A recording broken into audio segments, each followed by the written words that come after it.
ഒരു ബാറിലിരുന്ന് മദ്യപിക്കുകയായിരുന്നു ആ സ്ത്രീ.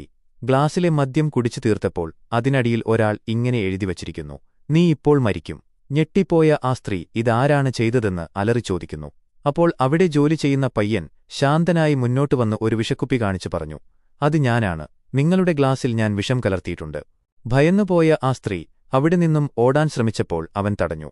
നിങ്ങൾ അനങ്ങിയാൽ വിഷം വേഗത്തിൽ രക്തത്തിൽ പടരും, നിങ്ങൾ പെട്ടെന്ന് മരിക്കും. തന്നോട് എന്തിനാണീ ക്രൂരത ചെയ്യുന്നതെന്ന് കരഞ്ഞുകൊണ്ട് ചോദിച്ച അവളോട് അവൻ തന്റെ ഫ്ലാഷ്ബാക്ക് വിവരിക്കുന്നു. എനിക്കൊരു അനിയത്തിയുണ്ടായിരുന്നു, അവൾക്ക് ക്യാൻസറായിരുന്നു. അവളുടെ ജീവൻ രക്ഷിക്കാൻ ലോണിനായി ഞാൻ നിങ്ങളുടെ ബാങ്കിൽ വന്നു.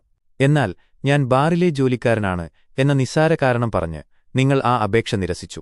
ആ റിജക്ഷൻ കാരണം മറ്റൊരു ബാങ്കിലും എനിക്ക് ലോൺ കിട്ടിയില്ല. ഒടുവിൽ ചികിത്സ കിട്ടാതെ എന്റെ അനിയത്തി മരിച്ചു. അവൾ ബാറിലുള്ള മറ്റുള്ളവരോട് സഹായത്തിനായി നിലവിളിച്ചു, പക്ഷെ ആരും അവളെ സഹായിച്ചില്ല. അവൻ ചിരിച്ചുകൊണ്ട് പറഞ്ഞു: എന്റെ അനിയത്തി മരിച്ചപ്പോൾ അവളുടെ അവയവങ്ങൾ ഞാൻ ദാനം ചെയ്തിരുന്നു.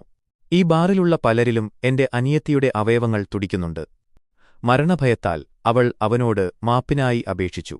കുറച്ചു സമയം കഴിഞ്ഞപ്പോൾ അവൾ ബോധരഹിതയായി വീണു.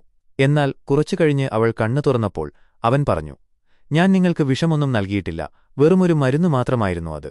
ഇനി ആരെങ്കിലും സഹായത്തിനായി വന്നാൽ അവരെ തിരിച്ചയക്കരുത്. കുറച്ചു ദിവസങ്ങൾക്ക് ശേഷം ബാങ്കിൽ ഒരു പാവപ്പെട്ട കർഷകൻ വായ്പയ്ക്കായി എത്തുന്നു. ബാങ്ക് ജീവനക്കാർ അത് നിരസിക്കാനൊരുങ്ങുമ്പോൾ ആ സ്ത്രീ ഇടപെടുകയും ആ കർഷകന് ലോൺ അനുവദിച്ചു നൽകുകയും ചെയ്യുന്നു. തന്റെ തെറ്റ് തിരുത്തിക്കൊണ്ട് അവൾ ഒരു പുതിയ മനുഷ്യനായി മാറുന്നു.